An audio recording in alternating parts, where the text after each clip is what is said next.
today is March 14th, 2022. You're at FE's. Today's Thursday night, and we got some activity here already. So anyway, thanks for tuning in, and here's my basically video coverage of the call. Thanks again. Hello and welcome to the Sunday question and answer panel, where if you didn't hear enough of us talking yesterday at the After Dark show, I will talk even more. I was going to call this panel Pepper Coyote Has Some Explaining to Do. But that seems to set the wrong tone. But my name is Pepper Coyote. I am a singer-songwriter in the furry fandom and outside of the furry fandom, and I have been for the last 10 plus years. I need to keep track of these things. I got a bachelor's degree in music education I graduated in 2013, and from there I was a public choir teacher for a while. I have sang, played guitar on, and recorded a ton of albums all myself. I'm an independent publisher. If you have questions about independent publishing, music in general, songwriting, I am happy to talk about those things. Fox, what is your general background? So I guess kind of the same. Like I joined the fandom 2006. I want to say now. I've been around for a wee bit of time. I wouldn't say like I'm a full-fledged grey muzzle like Kage or whatnot, but I do a lot of original kind of like orchestral soundtrack work. I started mainly like doing that. I've played piano basically all my life. Like as soon as I was old enough to actually climb onto a piano stool, like I would not come down. We started collabing together when? Was it 2014, 2015? 13, 14 about. And it was at FE2022, I think. It was like one of the... I was called in for a sub slot because there was a show happening, singer dropped out, I got an email, would you like to do this show in New Jersey? I'm like, yeah, when? It's like, in 10 days. It's like, Yeah. Okay, I'm sleeping on a mattress right now in my apartment I can almost afford. I just moved to Phoenix. Oh, don't worry, we'll pay for the flight. I think you're being generous by saying 10 days. I thought it was like 3 days or something. It was at least 10 because I had time to write them down, like work on lyrics. I was walking around the apartment, like going through the songs over and over again. Yeah, we somehow managed to make it not suck too much. Like it was okay. Nice. And since then, yeah, we've done like a bunch of collab albums. We've done Hashtag, we've done Spread Thy Wings. We did the musical, although you two kind of most of the work for that. Same with the Christmas one that we did for MFF. Well, it's like I do the initial writing, but then I send it to you, and then you like finish it. So you can like saying I did a bunch of the work on that. It kind of depends on like how you define work.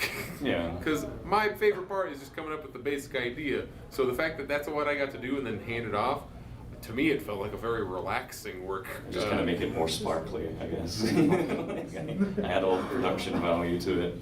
But yeah, like we've been collabing for a good few years now. Heck, we've been talking about like Hashtag and potentially like redoing Hashtag at some point. Make it like a 5-year anniversary, 7.5-year anniversary. We should do a weird year, like the 8-year anniversary. Yeah, we can find out. 9.5-year anniversary. The 4,000th day anniversary. 6 years, 9 months anniversary. There you go. 6 years, 2 weeks, 43 days. 2 seconds. 6 years, 2 months, 1 day. There we go. So the challenge with doing these panels is that we never have any idea what people actually want to hear about, because I can try to plan ahead for, I'll talk about this or I'll talk about that, but then the audience goes, I am interested in purely publishing, or I am an EDM producer, and how can I get my stuff out there? We'll be hit by a question that we're just like, oh crap, I didn't even think about doing with that. So I want to get directed, I want to get set in a direction by you all, so we end up at least rambling about something that's relevant to someone in the room that isn't just me. I guess I can start. If you have a question, indicate, help us get, it doesn't have to be a question, you can be like, just tell us about blank. B, what do you think? I guess I can start. What would you say your musical influences for both of you? Influences for me do not sound like what my music sounds like. Like, influences and sounds like end up being two different things, except for They Might Be Giants, which is in the direct center, which is bands I like a lot. I like their songwriting style, their lyrical style especially, where it's not quite stream of consciousness, but They Might Be Giants will just have lyrics that are, this is like a sentence. It feels less like a poem and more like, here's a thing I was kind of saying and working on the thing, and okay, here we are, and we're at the chorus. And I definitely adapt that type of structure a lot of the time. Influences, Mr. Bungle is my favorite band, and I'll always say that Mr. Bungle is my favorite band, and I like their ability to genre slap mid-song from one thing to another, like a slam cut from something metal into something jazzy. Decline core. Simon and Garfunkel's like bluegrass harmony, and like just in general, bluegrass harmony has been a humongous influence on me. And then who else does it sounds alike? I end up sounding like, and the first album was also an influence of Bare Naked Ladies. Yes. The Gordon album, I think, is masterful. It has so many layers of vocal harmony, and the arrangements are all over the place. And not to say that the rest of their material is bad, but it's not quite like that first album. Because it doesn't have the same level of overdubbing. It doesn't have like the bendy, freaking fretless bass going on quite as much. Like it's a tiny. I'm sure it's more like easier to sell, but I missed that like sound of the first album. Fox, what are your influences and sounds alikes? So who remembers VHS?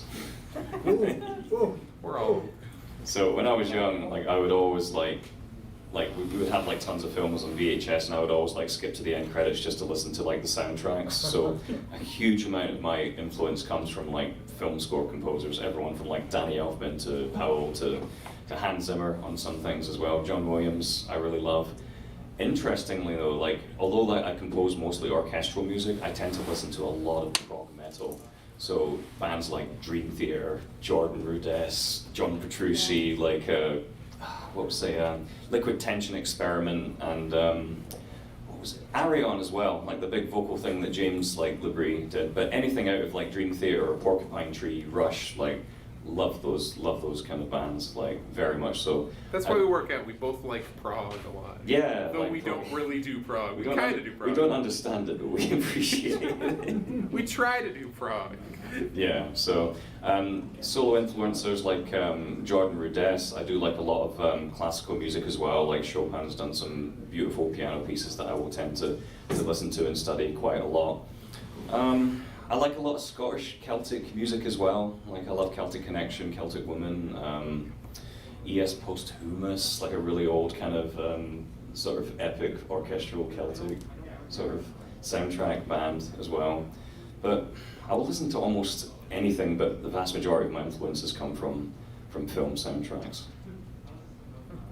Oh, by the way, this is just an advertisement. I'm having severe difficulty with my phone at the moment. I am with Google Fi, and I have no idea why it's giving me a PDP authentication failure. So if anyone in here has got experience with iPhones and or Google Fi, please come and see me at the end. Because I'm struggling to get any data if it's not on a Wi-Fi.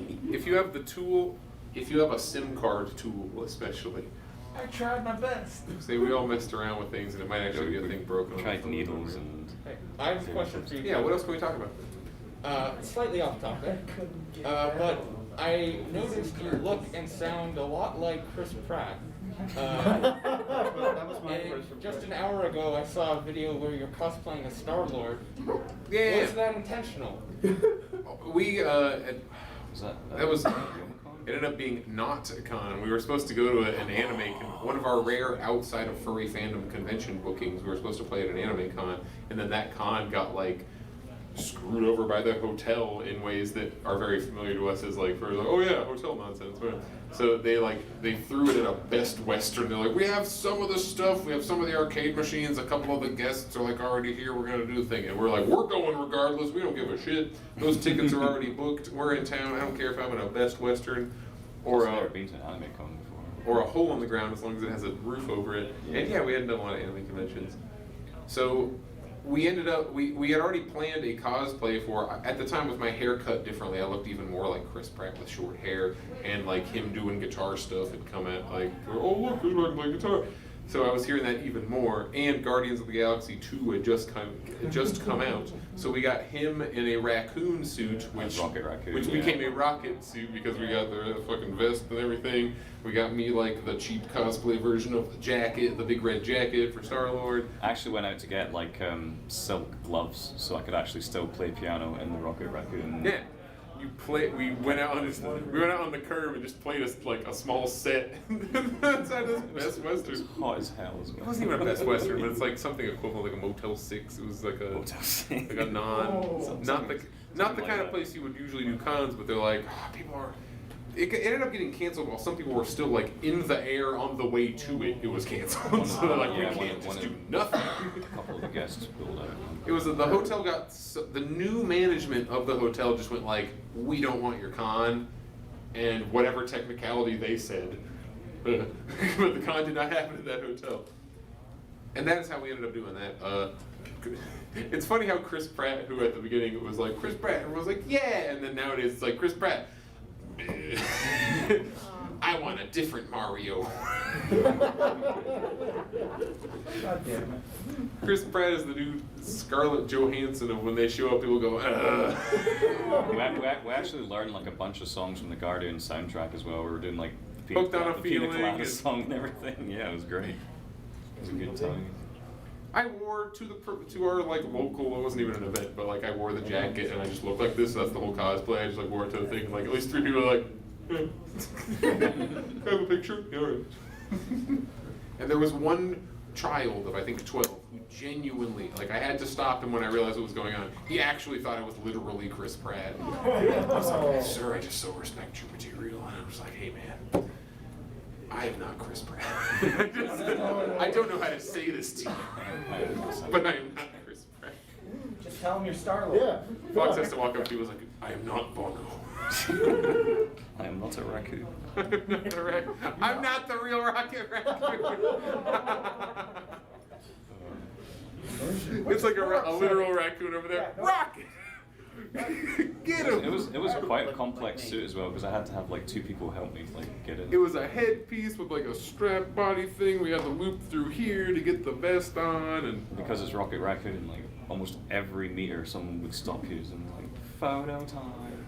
Just because something you said, I have a question now. Which would be more upsetting to hear? I am not the real Rocket Raccoon, or I am the real Rocket Raccoon? Which would probably upset you more? I think for me to hear, no, I am the real Rocket Raccoon. Oh no. yeah, it was like terrible things are happening, and I'm an NPC in this situation. I need to get out of here. Well, time to not go to New York. Amazing what these guys do. All right, what else can we talk about? Do you have any? Yeah, so from a musician perspective, and I know you kind of covered the story of how you guys kind of collabed, but if you're a musician, fandom, and you're trying to look for more collaborative efforts, you guys have any tips or suggestions for that kind of thing? Like, My number one collaboration tip, especially musically, is to, if you are a musician looking to work with other musicians, the thing that seems to stop everybody is the like actually getting together a final idea and making the thing happen. So if you're trying to do a collaboration, you want to increase your chances of that person being able to do the thing. If you make it as quick and easy for them as possible, which is usually, I have this whole structure. Here's an MP3 file of the basic idea I have. You can hear the blank part. I've sent him stuff where I'm like, the recording goes to like, and doo-doo-doo-doo-doo, here you do a solo, ba ba ba ba ba ba ba ba ba, kind of like that, and then he goes, all right, like it, as long as you have pieces of the puzzle to fit together, other collaborators seem more willing to become, oh, I can fit to that shape, and like do their stuff, as opposed to if you go, I want to do a song, they're like, cool. Is it done yet? I kind of go back like to the old like Furfinity days when I was like starting out with music on there, and it's actually like, despite how old like the site is, there's actually a decent like music community on there, especially with like the furry musicians. And I've actually found like a decent amount of networking and contacts and session players, vocalists to actually be able to collab with there in general. One kind of success that I found personally was when I had like a musical idea or a kind of concept in my head, I would often work with an artist to like bring that together, so you have both the visual art and the music art together. And because like I guess music isn't as fully at the forefront as what visual art can be in this fandom. It kind of like makes people, or reminds people, is like, oh, like there's music in the fandom as well. And like I think like collabing with like visual artists in the fandom has actually benefited me a lot, not just for my like own ideas to come to life, but for other people to actually discover my music from looking at visual art. So that's a thing to consider as well. Always put a furry on your cover. Yeah, have a dog person. But all of it, like the instances where me and Fox ended up actually collaborating, there were a couple times where I just like threw an idea out and was like, eh. But then when it came to Fox, I have this song and I need a piano part between bars 8 and 14. It was like, great, boom, here it is, and I stick it in. And it wasn't even a piano, it was a bassoon or something. It was something completely different that you wanted. I need a second cello part played in this. Here's your kazoo you asked for. No one ever wants to be like the project coordinator, so if you kind of take that job for people, they're way more willing to go, yeah, sure, I can, record a thing and just send it to you? That's easy. Oh, absolutely. Sorry, we're talking over here. No, I thought I heard somebody's voice. Anybody on this side of the room I've been ignoring? Direct us towards another subject of nonsense. I always wondered how covering songs works. Like, you guys did Try Everything. Like, what's the process there? So music licensing, if you ever tried to put anything on YouTube, you realize it's like a nightmare. It's just like stupid. The DMCA? Yeah, DMCA. DMCA, that's the one.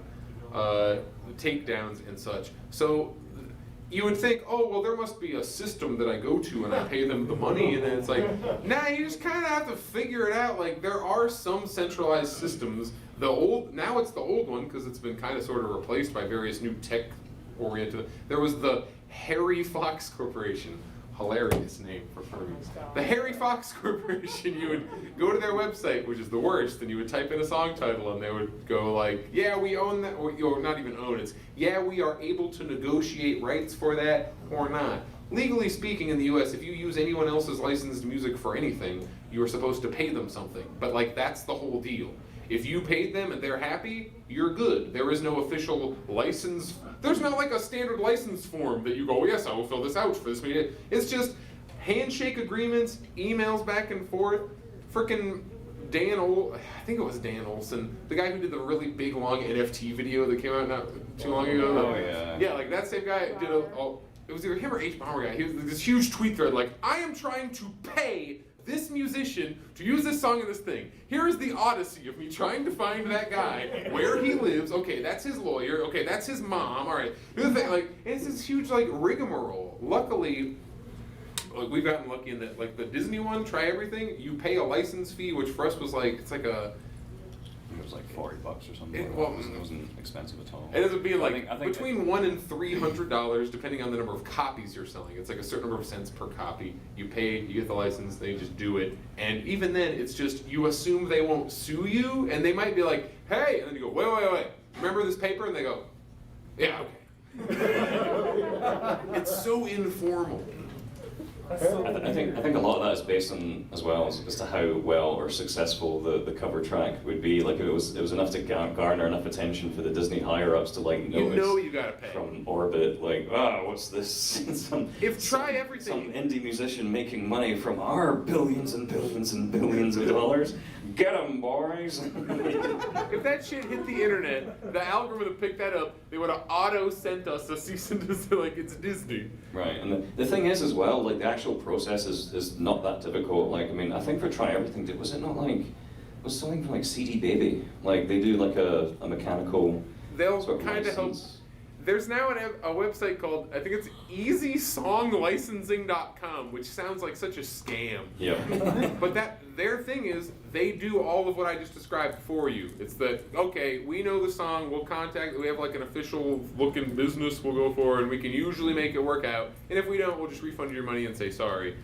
And like Steam Powered Giraffe, which is another just very independent band, who I licensed for the recent album, and Night in the Woods, so that's like Alex Wahwaka. That person is, unfortunately, is dead. Yeah. So like, I get thinking like his fucking dad emails like, yeah, it's my son, does music, sorry. I'm like, oh yeah, like I appreciate it, I'm sorry, can I pay you for things? It's just yeah, something so sad about that with his dad doing it. Right? Yeah, he's the guy who ends up responding to your, because there isn't a go to this government form, pay for song system. It's, You just try.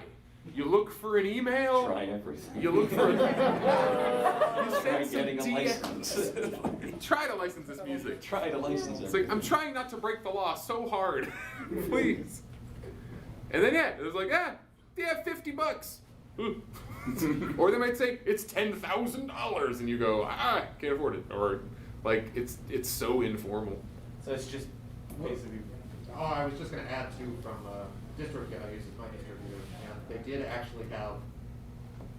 I don't know how official it is, but it's DistroKid, so I would think there's like some substance to it, like on the add-ons that you can get for your song. Yeah. They actually have like, it's a cover song. You check the box, and then there's like an annual fee. It's like a flat fee or something. And they're supposed to find the artist and pay them. And then, yeah, they take care of it for you. So I don't know, but I released one. Yeah, you and hope it Beyonce actually hasn't gets- come from my throat yet.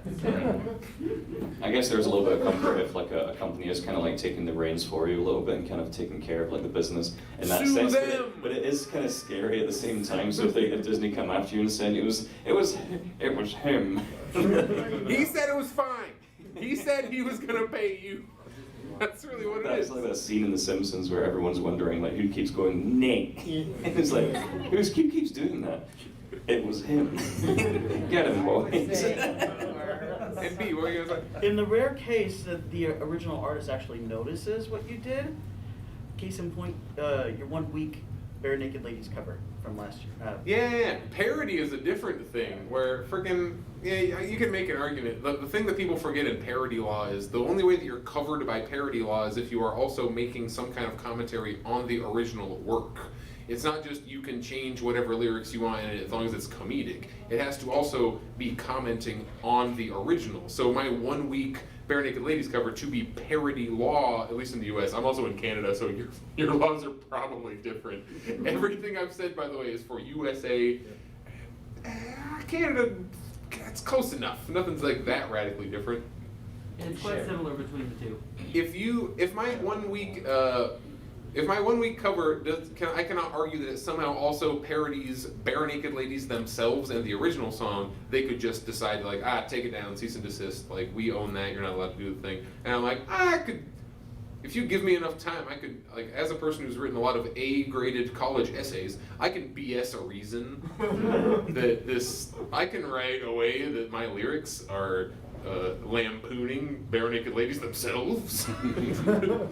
The very idea of apologies.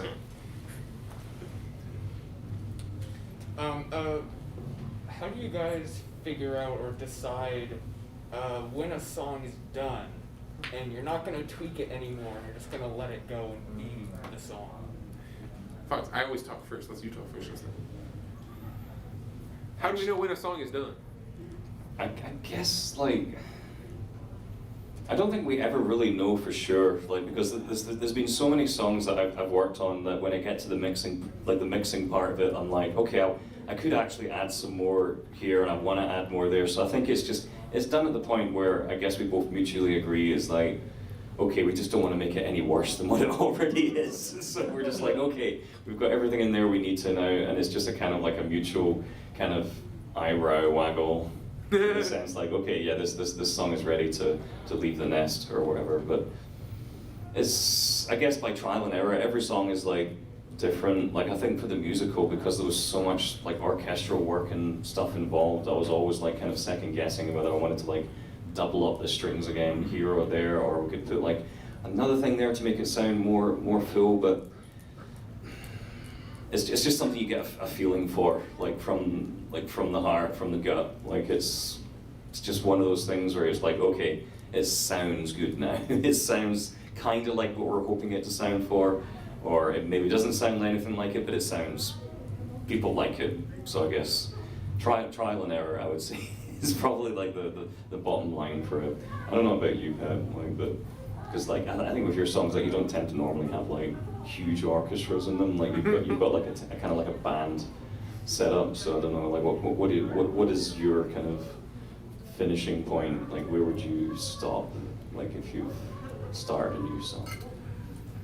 We're both luckily or unluckily, depending on view. We're both very like production minded, where we get out products. Like, we produce albums. The thing has to be done by this date. Gotta do the thing. So neither of us and we also tend to write very quickly. Like, we have relatively high outputs. Yeah, and to be fair, sometimes like deadlines are like an issue or a key thing as well. So there's that to consider. We are always kind of like moving forward, and it's very rare that either of us go, no, it must be exactly precisely as so, except for, you know, or it'll be a couple of like melody lines like, no, that's supposed to be a F sharp instead of a whatever. But I know many, many musicians, creatives, artists who they tend to like be their own roadblocks, where they are too concerned with making the thing perfect and not concerned with just making the thing exist. Like, the only way you end up getting better is by kind of like doing the whole thing multiple times. My first, like, I would say almost 5 albums are kind of trial runs at what I would now consider my like actual polished released. And even that is just me. There's no production company, there's no label, there's nobody to like say, oh, this has to sound like this, or we need to include X or Y. So with me and Fox, it tends to be all right, I think I could add this. Yeah, that's pretty good. I think I could add this.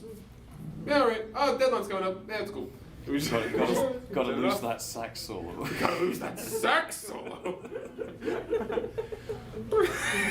Look, everyone, watch Father Ted seasons 1 through 3. You have to watch an entire BBC comedy from the 90s to get our 5 or 6 in-jokes. Also, disclaimer, one of the writers on it happens to be Twitter's Glinner, one of the top transphobes of the UK. So you're like, you know, it's like, the IT Crowd's a great show. It's like, it is, except for that one fuck. Yeah. It's one writer way over there, like, just always one. Get him out of there. Shoot. The show is very good, and a lot of the people who worked on it are awesome. And there's one shithead who have to go, well, watch Feather Ted, asterisk. Like, he's never on screen or anything. And then eventually I eventually started working at a Catholic church, and I realized, oh, you actually call them Father. Oh. Yeah. Ooh, feels weird. I mean, I'll do it, it's fine. I just forget. Like, hey man, Father. Hi, Father. Hey, Father, mine. What's up, Daddy? I mean, fuck. Papa. Father. Father, give me Daddy before I get send. So, like, end of this rant. People in general, musicians, most musicians I know, have a hard time just calling anything done because they feel like, oh, this is the one song I've worked on, and if I ever put it out and it's not perfect, I've lost my one shot at making the world's most perfect song, which just like doesn't exist. And you can always just like, go back and rewrite a thing like, oh yeah, I wrote that 5 years ago. Let's just redo that, shine up the thing. I think as a creator as well, like as you progress through life, like you're always learning new things, and when it's probably the same for like writers and artists. Like you look back at your work and then you realize that you've improved, and you're thinking, oh, what can I do now to? I can add this here. I can add, yeah. I found the quantize button 4 years in. I discovered a new form of triplet that I really like that I want to put into this song next time. But as you go through life like that, like as I said about with hashtag, it's kind of tempting to like go back and add more stuff, even though I don't think we should. I think it should just be kind of like revamped. But as a creator, you're always like wanting to add new stuff just because it's the way art works, I guess. It can always be better, you know. There is an infinite number of like adjustments you can make to it. Kind of like there's an infinite amount of money you can spend on gear. Eventually, it does become a diminishing returns thing, and just putting the thing out, I think, is more valuable than trying to get the ultimate thing that you will theoretically one day put out. What else can we talk about?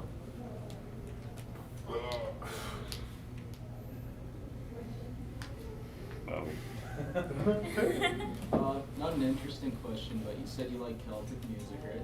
Yeah. Yeah. Who would you say is your biggest like influence or your favorite Celtic artist? So probably my favorite Celtic artist and one of the first Celtic bands that I properly listened to are a Scottish band called Runrig. Okay. They've been going around since I want to say like the late 80s, so hearing like sort of 80s Celtic music is really kind of fun, like especially like synthesized bagpipe sounds on keyboards. It really sounds pretty interesting. But I was actually on like a gig once, and their drummer was just there coincidentally, and I was like maybe 14 years old at the time, like just this complete and utter noob at piano, and then this like demon of a drummer comes up and starts like just like hammering away on the kit, and there's a video of it, me just like not playing, but just kind of like having my hands on the keyboard, watching him in like complete awe, and like probably for the first time of like actually sharing the stage with like such an incredibly professional and talented musician. And ever since then, like I liked Runrig at first, but then I became obsessed with them after that, and I've followed so much of their albums since then. We went to several concerts with them in Scotland. I know that they actually have a bit of a following here in Canada as well, I think.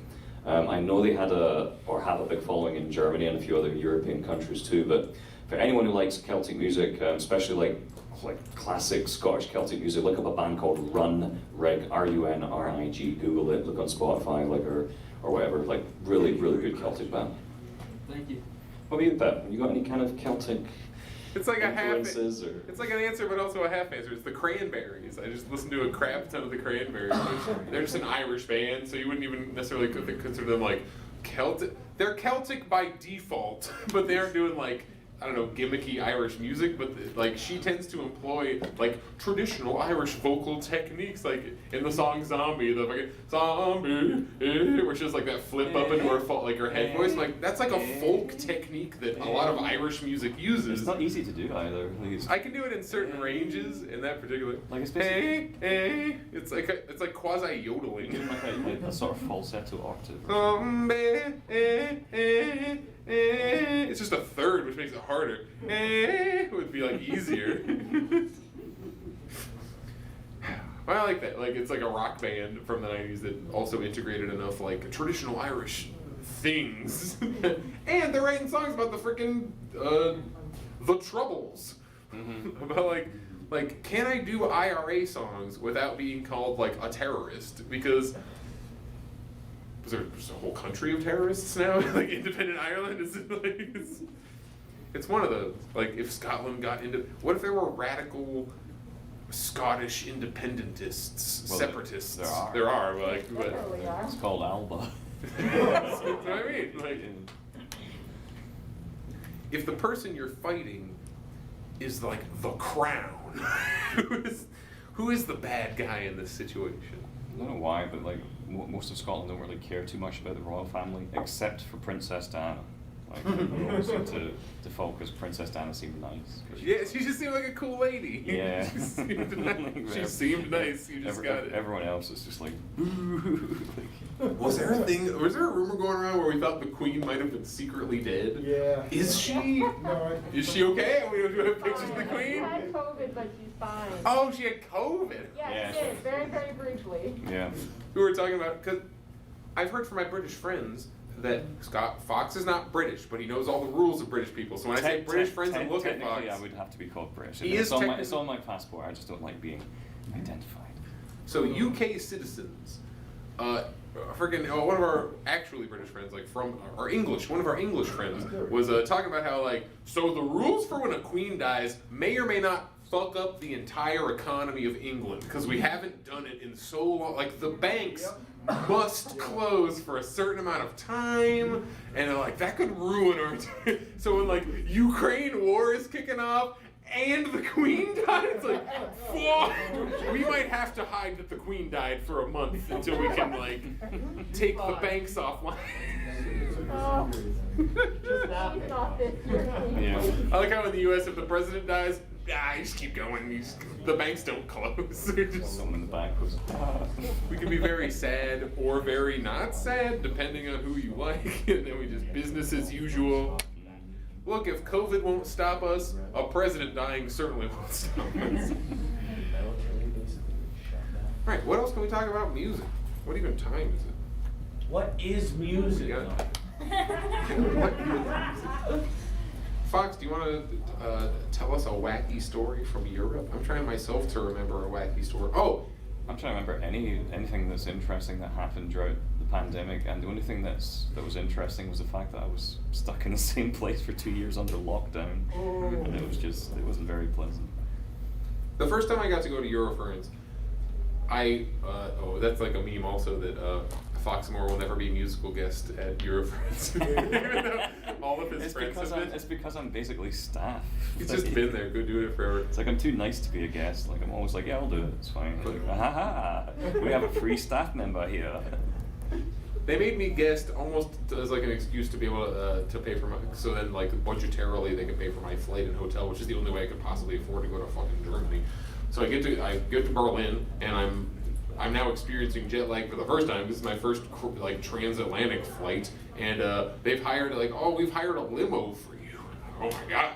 I go out, I see the thing, and it's a car that is black and long. I'm like, yeah, limo. Get in it, do the thing. And we're driving around, and like everybody in town in Berlin is just like, ah, yeah, wow, like they all have like a reaction to this car, and I'm like, whilst there's like, do they just not Euro trance music in the background? There was a beer in the bag for me, a large, like a fucking liter glass bottle of beer, because in Germany, if you're not driving, you can drink. Schlag. If you're not operating the wheel, if you're gonna be going. So we're going through, and I realized, I eventually learned this is not just a limo I'm in, because it was a bit weird inside also. Not that I have not been in a lot of limos, so I don't have a lot of shit to compare it off of. And I eventually learned, no, you're in Berlin, and this is an Eastern Bloc, like the car you could buy, like the equivalent of what we have, like a really basic, I don't know, Buick, and they welded literally two of them together and made a stretch limo out of two of this very boring car, which was the only one you could possibly buy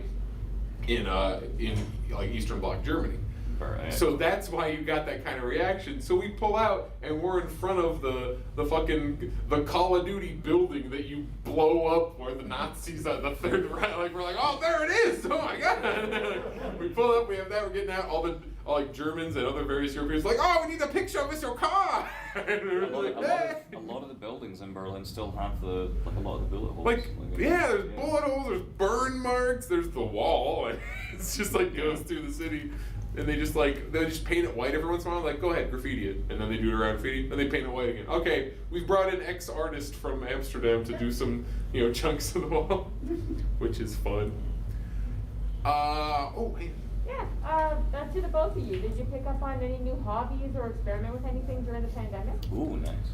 I started reading fiction again. I was a very bookish child, and I just didn't read books from college age till about, 2 years ago. And I've just been blazing through a shit ton of Discworld novels.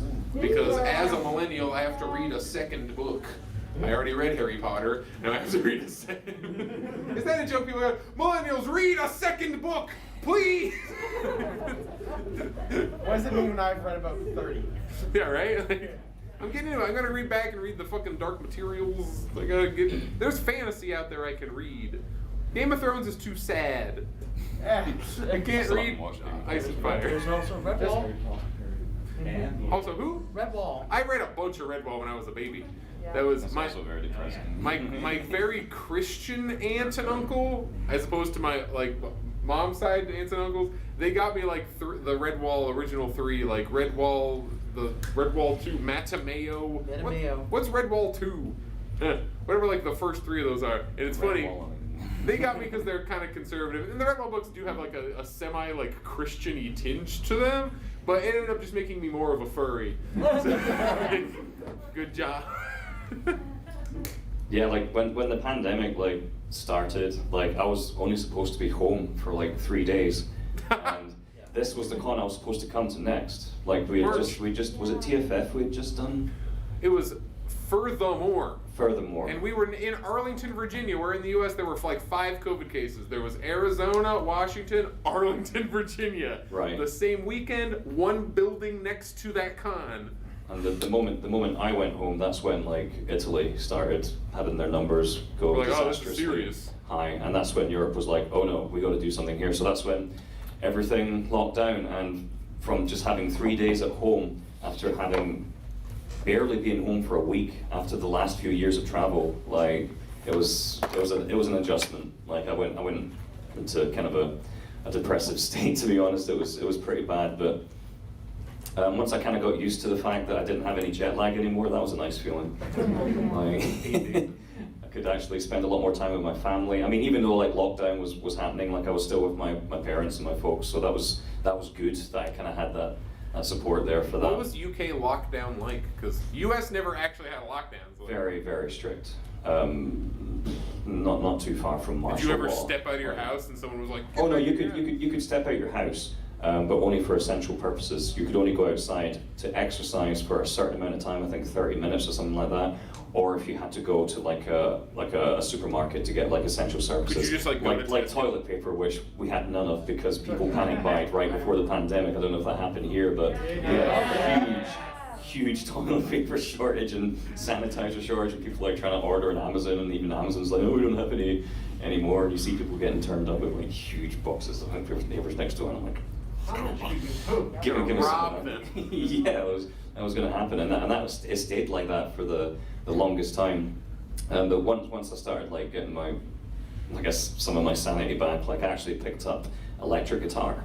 Started learning a new instrument after playing piano for like 30, 32, 33 years of my life. I decided to try something different. I'm gonna try a cooler instrument. So I got a Les Paul. And You threw out a solo on my new album, Dog Songs for Song Dogs, available now on Spotify, Apple Music, Google. No Conventions This Year Part 2. You threw out like a better solo than I can manage with electric guitar, and I've been playing guitar for like 10 years. Like, I heard that and I'm like, wow, Fox got some really good samples. And then someone else went, no, Fox played that. I'm like, oh, this is so bad for me. But yeah, I guess like guitar was my big pick-me-up for like the whole pandemic. I played like a bunch of other video games and like watched a whole bunch of TV shows. Like I kind of used that sort of whole situation to finally watch like Breaking Bad and Better Call Saul and all sorts of like cool shows. I don't regret watching at all. Peaky Blinders was good as well. I watched Peaky Blinders too. But apart from that, guitar. Over the pandemic, I picked up Marxism, Leninism. It's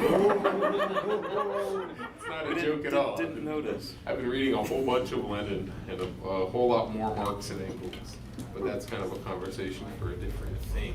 It has kept me sane though, because it's like, yes, things are horrible, but the reason isn't necessarily because just like people are evil.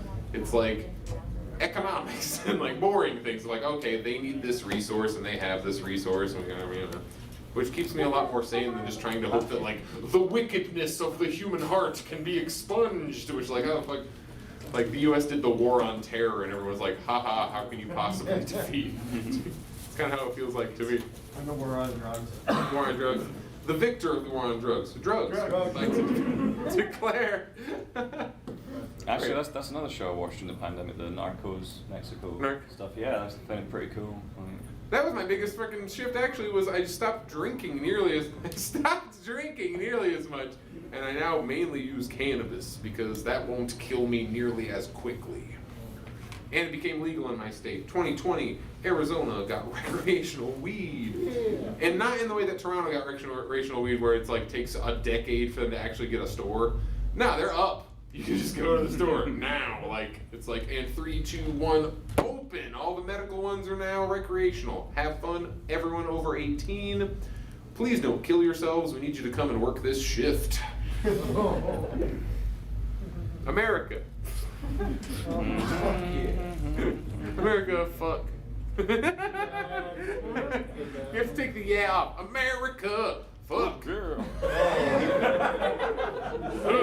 not do that one. Fuck. The song's just a lot shorter. America, fuck.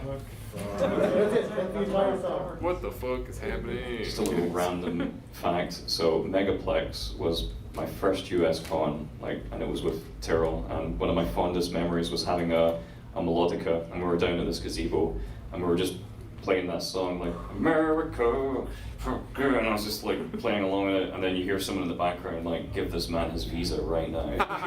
this is how you pass. Like, just play that song. It sounded pretty good in the melodic, actually. I'm continually proud of the American people, like the American proletariat, like what we have managed to make and hold together with our just seemingly zero actual effective leadership is kind of a miracle. It's kind of like, it's like people in the Middle East. This isn't even a metaphor. This is just directly like people in the Middle East who say death to America, if you ask them, it's like, no, we don't mean like the individual Americans. They have no control over this shit. We mean their government and like system of economy. And it's like, same. I'm assuming you heard all the news about Boris Johnson. What's happening with him? Like when he was like saying, no, you can't do this, no COVID parties, no breaching rules. Well, he was literally having parties in Downing Street, and there's this. He's now a criminal, like, getting investigated, and he's like our prime minister. It's like. Oh, Is he from Canada? These islands. Remember Theresa May? Oh, she gave him like a really stern telling off. It was like she was like the high school Is principal. Boris Johnson from Canada? But no, Bojo's not Canadian. He's totally British. British? Right? Confused. I don't know. There might be something in there. Like, I don't know. I need to look it up. I'm not 100% sure. I'll do that right now. He's definitely. Boris Johnson's one of those guys where it's like, oh, he's so goofy, and it's like, I think he does that as like a psyop, so people don't pay attention when he's actually doing it. I think he plays a goofy character, so he can be a very serious villain. So he can be very From serious. New York. What? Was he born in fucking New York? Upper East Side, New York, United States. Wow. American imperialism knows no bounds. We're even installing your leaders now, England. Where the hell did he get We don't like England's dictator. We gotta go support the. Who's gonna get the freedom fighters in Scotland to install a new England? Send over Ted Cruz. Get Ted Cruz as the new PM. What, the Zodiac He was born The in Zodiac killer. Cannot be worse than Boris. Oh no, maybe it could. Right, what can we talk about? It could be anything. It could be music or fucking anything. In the back.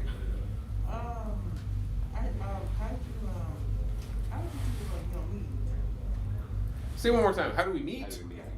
So we met on I went through and realized that Fur Affinity had moderators, and oh, there was a music moderator. And who was the music moderator at the time in like 2007? It was Fox and Morris. I'm like, Such a pointless thing as well because I literally did nothing. there was very little. Just like how everyone goes, oh, furry musicians that get no help. It's like furry submissions on FA. I think my only task was like finding out if people were like uploading songs that didn't belong to them, and that was it. Are they just uploading like the Rickroll? Yeah, you can't do that. You can't just upload copyright. Anyone could have done that. So I went through and I clicked on like whatever your latest submission was. I'm like, man, they're not that good. Because I'm still in this like weird like childish competitive mindset. Because I'm like this teenager who's like trying to figure out their place in the world. And I'm like, oh, the way to be a musician is to defeat the other musicians. I must be the best. And it's like, no, it's more about like you kind of work with. It's an inheritively beat the Elite Four. So we started talking on like Spotify, and that's what I was mentioning before. I had some vague collaboration ideas, and then the moment hit where it was like, here is a specific collaboration. And then you needed a singer for an event, emailed me to do the thing. And even after that, it wasn't just like, oh, and from here now we work together forever. Yeah. It then became like, well, Megaplex, I kind of sort of like, I was like, I want to do this one song at Megaplex. Fox knows me. We're gonna do it. It's like, yeah, sure, let's do it. Like elbow my way on stage. I learned all the other songs on cars, so I could just sit in the back and kind of like strum along, doing my best.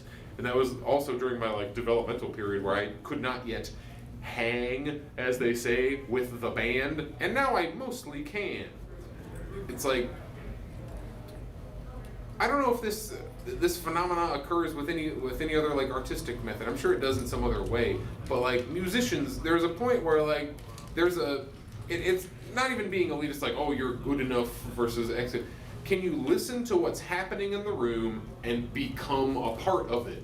Which sounds basic, but is a very rare skill that gets developed amongst musicians. Because you'll either end up with people who are like, I can hit all of the buttons in the right order, but I do not listen. I just will play through all of them perfectly robotically like a player piano. And then you have the people who might not know what chord they're playing, but they know it's the right one. Like how Talk you about do, jamming.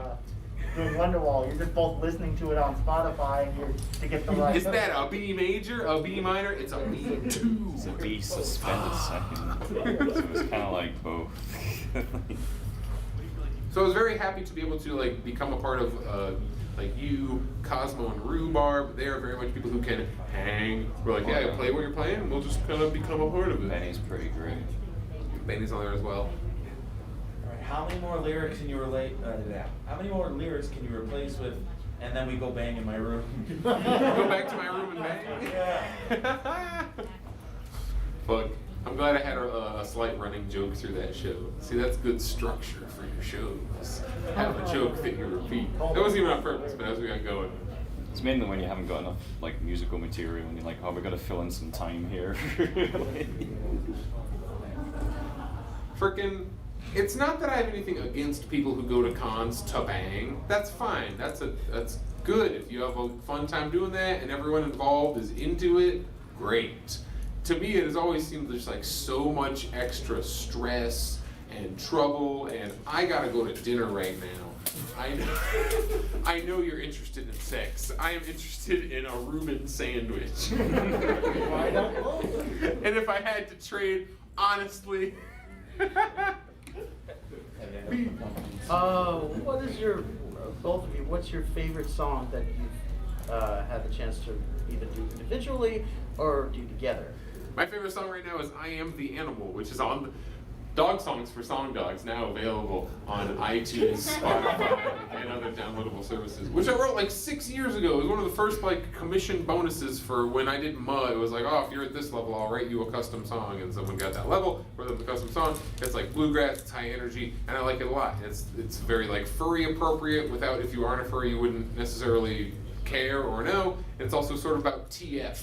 Like, oh, changing from this species to this species. And I get to do a pun where I say, something something gives me pause, and it's ha ha ha ha, double. How about you, Fox? What's your favorite song you've written recently, or ever? I would say like there was a song that I wrote for a character a long time ago, and it was called Talking with Ghosts. And then after having hung out with an artist called Tyrrell, who stays in London, he did this amazing animation based on that song, which was called Rescuing Ghosts. And then on the Dreamcatcher album, the second one that I went to Abbey Road with, like the first time I actually heard like a real orchestra and choir singing that piece, like in front of me, like I broke down in tears. So I guess that's a memory that's really strong with me, so I'm gonna go with probably Rescuing Ghosts. It's definitely good. Anyone who, Has there ever been any onstage disasters? musical Did we or rent a damn piano? I say musical or tech? Because like musical disasters where it's just us who we just, oh no, we have to like completely stop and start a song. And usually I can cover that smoothly enough where even if a complete breakdown happens, I just go like, you know, people, in today's day and age, and I just like go off on whatever, and then we like jump back. Chorus, 1, 2, 3. Tech disasters happen all the time, but they're almost always beforehand. Yesterday, we walked in the room and there absolutely nothing was ready. I'm like, oh boy, here we go, it's still happening. But no, they whipped that shit together in like 6 minutes. Like, what do you need? Bam, and it happened. Excellent. It was all really efficient, actually. We were at a convention in California not long ago, and I say we, I mean I, because you were not there. And we were like, hey, I have a guitar, I need to plug it in.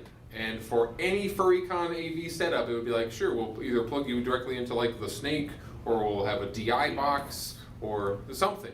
They're like, we have no inputs. I'm like, you knew I was coming. Did you think the band was going to wish their sound into the speakers? So we end up playing like 1/4 inch that plugs into someone's, I think, DJ deck, which then RCA cables out, which then is converted on the conversion cable into a straight up a headphone jack, which then goes to the mains, and all this is over here, so I cannot move more than this far from the setup. And ooh, we sure got through the show, and that was with a full-on drum set and a bassist. So like, I'm stuck over here, the drum set can just go, this is drum set. During the setup for that, the drummer was like, doing the like, thunk, you know, testing stuff, and at some point someone's like, hey, I'm the blah blah blah director, you're being too loud. And we just completely ignored that happened and just continued our conversation, because if they had said something twice, it is not that we are divas. Those fuckers were just having a conversation. They weren't like working. It was two people who happened to be staff just standing by the door like, so anyway, my dog, blah, blah, blah, blah, like, not to shit on them for having a conversation. It's just like, if you want to be mad that it's loud in the room you're in, and you're in there during the sound check time for a band. And maybe you're not in the right place. So when you see hashtags like support furry musicians, it's not that we're looking for extra bonus support. It's just, hey, can we have a stage where you've like realized that we're gonna have to plug in a microphone? And can we do a sound check without you saying stop being so loud at your sound check? It's so true. It's been on average better, but all of the complaints I have are for everyone who is not me or him, because we are treated very, very well, all things considered. We never receive, I feel the need to like say this over and over because transparency. We never ever receive like performance fees, appearance fees. We are not paid by the con to do shows. The con will occasionally make it either free or as close to free as they can by giving us things like, we have a comped room. I can't take money anyway because of visa rights. Legally, I definitely cannot accept a Canadian paycheck because that would involve taxation. And I am not Canadian. If same thing with you in any American con. No American con could pay you. And we would, it's not that I'm like waiting for these paychecks. I don't think that's really in the spirit of what we're doing. It's kind of like, give me the opportunity to have a dealer's table where if my set is good, people will come and buy my CD. If my set sucks, they would never come and buy my CD because what are they, idiots? How many idiots have bought my CD? I guess it's I mean that's really like the bottom line. Like we don't really we don't demand money. We just want the opportunity to make. We don't money. even. What we always ask for: can we have a hotel? Can I have my flight and/or car, and/or gas comped? Can we have a hotel room to stay in? Doesn't have to be private. It can be stick us in whoever's staff room. I need a floor to sleep on. It never even occurs to us to ask for an appearance fee. And the only reason I say these things are because I've realized that some people think that we're like rich. Or that we have any influence over convention organization. If we ask for a show, we get the same answer as everyone. I will think about it. Now, submit for programming. It opens on the 15th, which is 10 days after dealers closes. So you have to like apply for the dealer table without knowing if you'll even have the show, which would let people know to come and buy your shit. This is me complaining now. I guess I can finish it up. The last, sure, last question. We're running out of time. What advice would you have for any aspiring furry musicians or singers or people who just kind of want to do something but feel Put out material. Like I was saying earlier, so many seem devastatingly convinced that they have to make their first effort the best thing they've ever done. This is the only thing anyone's ever heard. Your first album is almost definitely going to suck. And not even suck objectively, just to you. You will always hear it and go, I learned all these techniques, synths, and that's fine. You have to be able to move forward and just put out some material. Have a set. If you want to get booked for a show, make sure that if a con says, yeah, you can do a show, that you have a show. Have at least 30 minutes, if not 60, that you can get on stage and do something. Find some covers, have it together where you have some kind of package, because they aren't going to know what you need. You aren't necessarily going to know what their level of even experience for dealing with the thing is, so you got to be able to like walk on and go, okay, all you gave me was a microphone and like the aux cable. I can make a show happen out of this. Be less concerned with making your stuff perfect and more concerned with just like getting something out there. Because only by the time you've gotten the experience to get your third, fourth, fifth thing out there, can you start to be satisfied with what you're putting out there. Just kind of to reiterate what Pepper said, is like don't be shy in actually putting your stuff out there as well. Just for an example, like a couple of songs that I've collabed with other musicians previously was from when I was watching them at like a masquerade or like a talent show. Like we often like just go to like so many other concerts to watch like other musicians. Like if you get the opportunity to go into a jam session, if you get the opportunity to go into even a jam circle, even like I know like was there a jam circle here this year? In previous years, and at First Squared, we've done that successfully for a bit. Right, but yeah, like jam circles, like masquerades, talent shows, like sign up for them. Don't ever be shy. Like, COVID has kind of fucked that up for us. Yeah. Where we're like we used to just be like for a long time. I mean, it's not. We're not like looking for credit or whatever.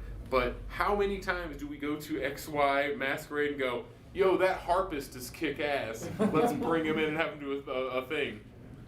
That's a specific example. There's a harpist that we now play with in EF. Anytime they happen, come on, do a song. Yeah, well, that was good. We are trying. Oh yeah, do not feel bad if you got to run the book. Yeah, we're kind of finished anyway, though. I think. Oh, sorry, we're already gone past. We're trying to be like the de facto musicians, not union, but like we're trying to push as many people as we can. People with budgets and institutional support who can like make that happen. It's even more effective. Like FE deserves a lot of credit for Zephyr. Jesus, Zephyr's had horrible bad luck, but like Zephyr, main stage, doing the thing, Masquerade, 90% musicians. Like there has been a ton of live music at this con, and that's good. Yeah, you just make people suggest Poor a Zephyr. platform to go online, to start out with online, like, would you suggest going to Twitter first, or? Bandcamp. Bandcamp. Bandcamp is the best place to publish your original music. If you want to get wide distribution, CD Baby. Okay. It's $50 forever. I put albums on there 12 years ago. They are still. TikTok did not exist when I paid that $55. Yet that music is on TikTok because it now exists. Actually, I mean, yes, I agree with Bandcamp, but I would be cautious because I heard that, was it Steam recently? No, it got bought by Epic. Oh, yeah, Epic got it. Bandcamp was recently purchased by Epic Games, obtained by Epic Games. But guess what? There's nothing else. Like Bandcamp was the best we had, and there already was nothing. And now it's like, where do you go now? It's like nowhere. You're just on Bandcamp, and Bandcamp still isn't awful. Heck, Epic Games could decide to use all of its money and be like, you know what? We're giving you an even better percentage. We're only going to take 8% instead of 10 or whatever. That's but what they did with you don't know. Steam, so they actually their sole reason to exist right now is to undercut Steam in terms of They're there to make moves. They bought out a competitor in the hopes that they could have better market leverage. We live under going back to me going like, I got into Marxism, Leninism over the last thing. This is kind of part of it. Under the capitalist system, you either grow or you die. And Bandcamp had to grow. It makes complete business sense to me. They would sell themselves. Every tech company is looking for an exit strategy. You don't make things to make them. You make things that somebody will buy your thing, and then you go, cool, I want to cash out and get the hell out of here. Like, the people who developed PayPal. I've often wondered as a composer, actually, because sometimes on Steam you can buy like the soundtracks for games. I wonder how much of a percentage Steam actually gives out. You know, freaking Bandcamp has been the game soundtrack haven. Where did I get the Undertale soundtrack? That was #1 on Bandcamp for like a year. Undertale, top left, boom, like #1. Oh yeah, like I remember releasing something and I could not topple it as much as I tried. Undertale? Undertale No was just prayer. That thing probably sold literally 1 million+ copies on Bandcamp. Yeah. Like, Oh, God. I bought that shit. I have a vinyl of the Undertale soundtrack. It's so good. All right, if you want to just continue hanging out, we're here. The formal panel has ended. Yay! What's up? Very similar to the previous guy here. What is the favorite song you have of the others? So Pepper, what is your favorite song of Fox's? And Fox, what is your favorite song of Pepper's? For me, it'd be probably Lighthouse. Your song, Remember Me. Oh. Hasn't things come stop and away. The fucking kicks my ass. I think Remember Me is an amazing song. It is. We should do that. We need to learn it again. If we're talking about collaborative things, I think Let Me In, like the chords in it are all over the place. If you had to analyze, that's like an assignment where it's like analyze this. Like write down these chords. Level theory. Because like it is analyzable, but it's gonna take a minute. It's like yeah, it's jazz theory. It's a little bit less conventional than we used to doing chord sequences. So what is your oh, I deliberately put What it is it? in the dealer table? Do you have any we can buy right here? I brought my suitcase. Actually, yes. Yeah, I got CDs here. Yeah. Thank you, guys.